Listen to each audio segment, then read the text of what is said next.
कर्नाटक में किसकी सरकार बनेगी यह तो 13 मई को पता चल जाएगा, लेकिन एग्जिट पोल राज्य में कांग्रेस की सरकार बनने की ओर इशारा कर रहे हैं। कांग्रेस को एग्जिट पोल में पूर्ण बहुमत मिलता दिख रहा है। एग्जिट पोल के नतीजे आने के बाद बीजेपी और कांग्रेस ने अपने अपने दावे किए हैं। मुख्यमंत्री बसवराज बोम्मई ने दावा किया है कि बीजेपी पूर्ण बहुमत के साथ वापसी कर रही है, तो वहीं कर्नाटक के कांग्रेस के प्रदेश अध्यक्ष डीके शिव कुमार ने कहा है कि उनकी पार्टी 146 से ज्यादा सीटें जीतकर सरकार बनाएगी।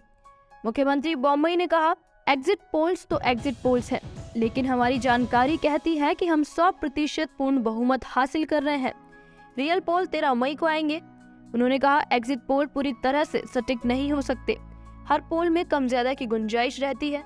उन्होंने दावा किया कि त्रिंशुक विधानसभा का सवाल ही नहीं उठता, हम 100% बहुमत ला रहे हैं।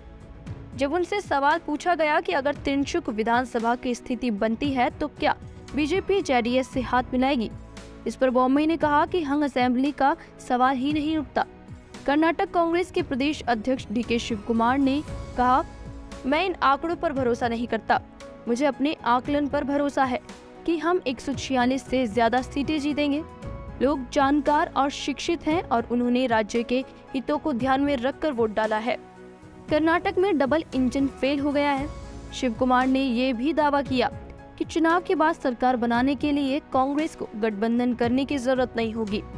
चुनाव से ठीक पहले बीजेपी छोड़ कांग्रेस में आए पूर्व सीएम जगदीश शेट्टार ने भी दावा किया कि कांग्रेस पूर्ण बहुमत के साथ सरकार बनाने जा रही है। एग्जिट पोल में कर्नाटक में इस बार कांग्रेस की वापसी के आसार दिख रहे हैं। एग्जिट पोल के मुताबिक इस बार कर्नाटक में कांग्रेस पार्टी को पूर्ण बहुमत मिल सकता है। कर्नाटक की 224 विधानसभा सीटों में से कांग्रेस को सबसे ज्यादा 122 से 140 सीटें, बीजेपी को 62 से 80 सीटें, जेडीएस को 20 से 25 सीटें और अन्य को 0 से 3 सीटें मिलने का अनुमान है। वोट शेयर के मामले में भी कांग्रेस पार्टी बीजेपी से काफी आगे निकल सकती है।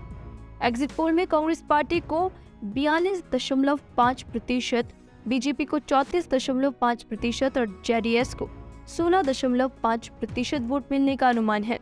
और सीटों और वोटों के लिहाज से ये स्थिति पिछली बार के मुकाबले काफी अलग है।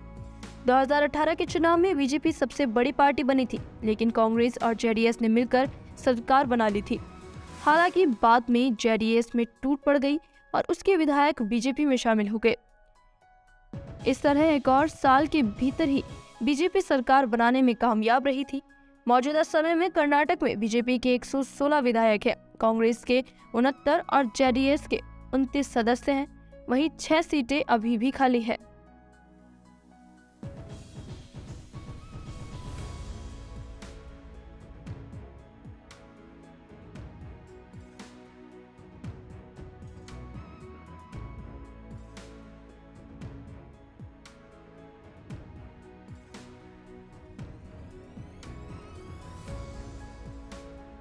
Bureau report, VTTV Bharat.